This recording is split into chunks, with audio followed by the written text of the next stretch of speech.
ఒకరు వేసిన బాటలో 10 మంది నడుస్తారు. అడుగు పడ్డప్పుడల్లా ఆ ఒక్కరినే తలుచుకుంటారు. అప్పుడు జాతీయ అవార్డు, ఇప్పుడు తెలంగాణ రాష్ట్ర ప్రభుత్వ గద్దర్ అవార్డు. మళ్ళీ అదే హిస్టరీ రిపీట్ అయింది. గద్దర్ అవార్డు అనేది ఆటుపోట్ల ప్రయాణంలోంచి పుట్టుకొచ్చింది. మబ్బు పడితే చంద్రుడు లేనట్ట, చేతులు అడ్డు పెడితే సూర్యుడు రానట్ట. అపవాదులు, అపోహలు ఎన్ని చుట్టుముట్టినా లక్ష్య పెట్టలేదు. అల్లు అర్జున్ బయటికి వస్తే జనాలు ఈలలు వేసి గోల చేస్తారు. అతని టాలెంట్ మాత్రం సైలెంట్ బ్లాస్ట్ అవుతుంది. గద్దర్ అవార్డు రూపంలో తనని వెతుక్కుంటూ వస్తుంది. ప్రయాణం మాత్రమే చేసేవాడు గమ్యం తెలుసుకుంటాడు. అప్పుడు దానికోసం ఎదురుచూపులుండవు.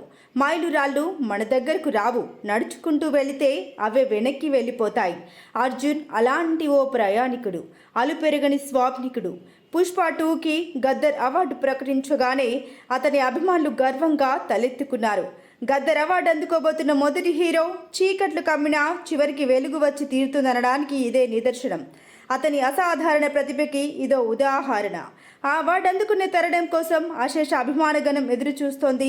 ఆ క్షణాల్లో ఐకాన్ స్టార్ కళ్ళల్లో కనిపించే ఒక్క మెరుపు కోసం పరితపిస్తోంది. జాతీయ అవార్డు. తెలుగు నటులకి జాతీయ అవార్డు ఓ కలలాగే మిగిలిపోయింది. 69 ఏళ్ల ఆ సుదీర్ఘ కళని నిజం చేసిన నటుడు అల్లు అర్జున్. తెలుగు జాతి గౌరవాన్ని జాతీయ స్థాయిలో నిలపాలని పట్టుపట్టి మరీ కొట్టాడు, చెప్పి మరీ కొట్టాడు. తగ్గేదేలే అన్న డైలాగ్ పుష్పరాజ్ పాత్రకి మాత్రమే పరిమితం కాదు. ఆయన వ్యక్తిత్వం కూడా అదే. జాతీయ అవార్డు రాలేదని బాధపడుతూ కూర్చోలేదు, బెంగపడుతూ బేలముఖం పెట్టలేదు. అందరూ ఆశల్ని ఒక్కడే మోశాడు. ఎంతో మంది ఎదురుచూపుల్ని ఒక్కడే చూశాడు. సమూహ ప్రవాహమై పైకి లేచాడు.